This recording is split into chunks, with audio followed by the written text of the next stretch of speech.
You have just read about a few different kinds of classroom disruptions and strategies for managing them. As you watch this video, keep the following questions in the back of your mind. What kind of disruptions do I already have to deal with in my classroom? How can my current method improve? Every teacher has to deal with unplanned disruptions at one time or another. Maybe a rainstorm caused the ceiling to start leaking, or a tornado swept through the area.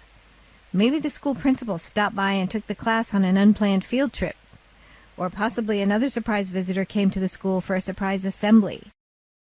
Outside disruptions can be very frustrating for teachers because they can require a complete reconstruction of the lesson plan for the week or even the month.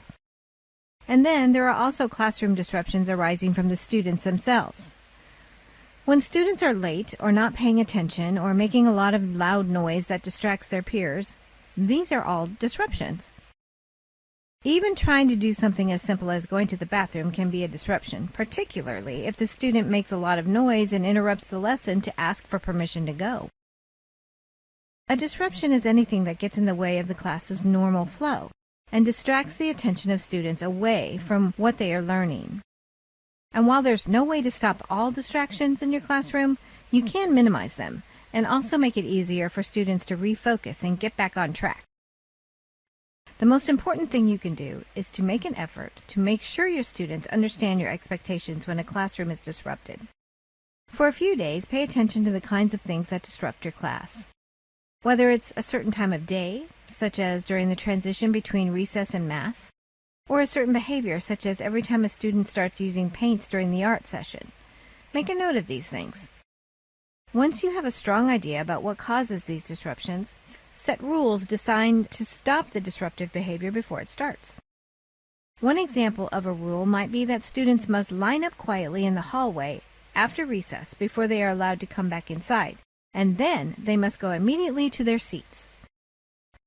Another rule might be that only 2 students at a time may use the paint set during art class, so there is less chaos and arguing about who gets to use which color.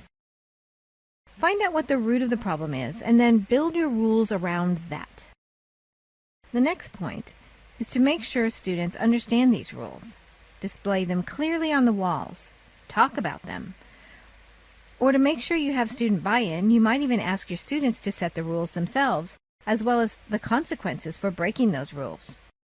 For example, if you notice that the root problem of a disruption is that too many students are trying to play with one toy, and this results in yelling, explain to the students, then ask how they think the problem could be avoided.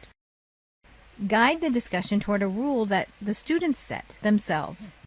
Make sure you avoid shaming or pointing fingers at one student in particular in this format, even if that student is the cause of most of the disruptions. In that case, the issue should be settled quietly between you and the student to avoid causing public humiliation.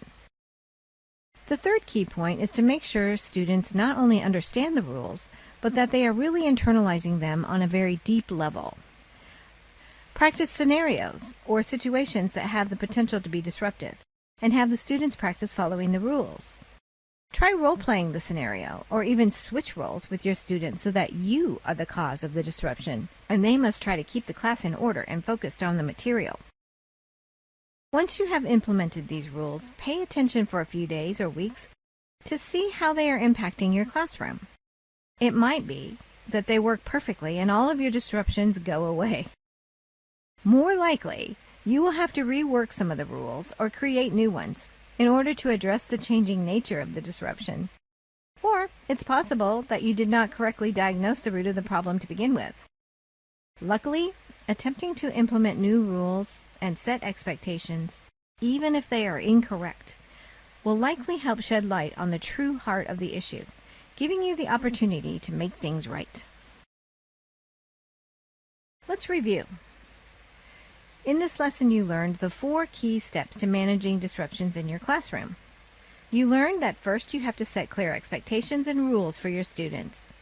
Spend time trying to understand the root cause of these disruptions and generate a set of rules and expectations around them.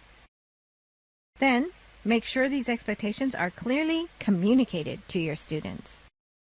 It's important that your students not only understand, but also internalize these expectations. So spend some time talking about them. role-playing, and testing these new rules out. Or you can even let the students come up with the expectations and consequences themselves. Finally, pay attention to how these new rules and expectations are impacting behavior, and make adjustments as necessary. Now is a good time to answer the questions you were asked at the beginning of this video.